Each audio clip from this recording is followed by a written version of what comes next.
Assalamualaikum warahmatullahi wabarakatuh. Perkenalkan, nama saya Dari Penanda dengan nomor NPM akhir 18 dari kelompok 9 kelas Hukum Agraria F.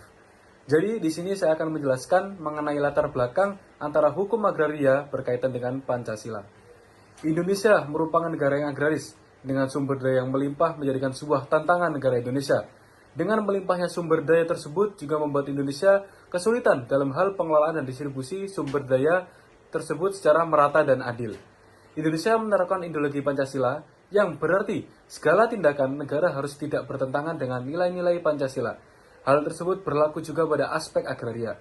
Karena hubungan agraria dan Pancasila tersebut, kami dalam ini menganalisis dan mengkaji secara mendalam permasalahan agraria di Indonesia menggunakan perspektif Pancasila sebagai analisis. Nama saya Khalid Ramadhani Najib dengan NPM akhir 208 dari kelompok 9 kelas F. Saya di sini ingin melanjutkan latar belakang dari teman saya yang sebelumnya saya jelaskan. Kami memilih putusan nomor 32 garing PDT titik G garing 2021 garing PN RBI karena kami melihat pada putusan tersebut tergugat merupakan melanggar Undang-Undang Pokok Agraria yang telah diatur. Selain itu, tergugat juga mengabaikan nilai-nilai Pancasila, terutama pada nilai sila kedua, keempat, dan kelima. Maka dari itu, kami memilih putusan tersebut untuk dijadikan bahan kajian analisis dari kelompok kami. Perkenalkan, nama saya Muhammad Ali Fubaidillah dengan NPM belakang 086. Saya dari kelompok 9 kelas F Hukum Agraria. Kemudian presentasi selanjutnya adalah isinya tersebut dari PPT adalah sebuah kasus hukum perdata, yakni sengketa tanah karena menjual tanah tanpa sepengetahuan pemilik tanah yang sah.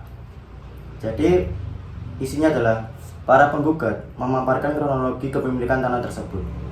Mereka menyatakan bahwa tanah sengketa telah berada dalam penguasaan dan pengelolaan mereka sejak tahun 1592 hingga 93. Selama periode tersebut, mereka telah menanam dan memelihara pohon jati di atas tanah tersebut dengan penuh dedikasi. Pohon-pohon jati ini telah tumbuh dan berkembang selama lebih dari 2 dekade, menambahkan nilai ekonomis tanah tersebut secara substansial. Kemudian, situasi berubah pada tahun 2020. Menurut keterangan para penggugat, tergugat 1 yang diidentifikasi sebagai Ahmad diduga telah membeli tanah tersebut.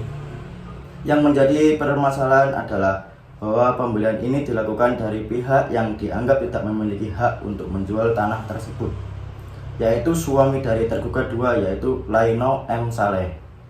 Tindakan penjual tanah oleh pihak yang tidak berhak ini menjadi inti dari sengketa tanah hukum tersebut. Perkenalkan, nama saya Nur Wahyu Syaifuddin dengan NPM akhir 183. Saya berasal dari kelompok 9 Hukum Agraria kelas F.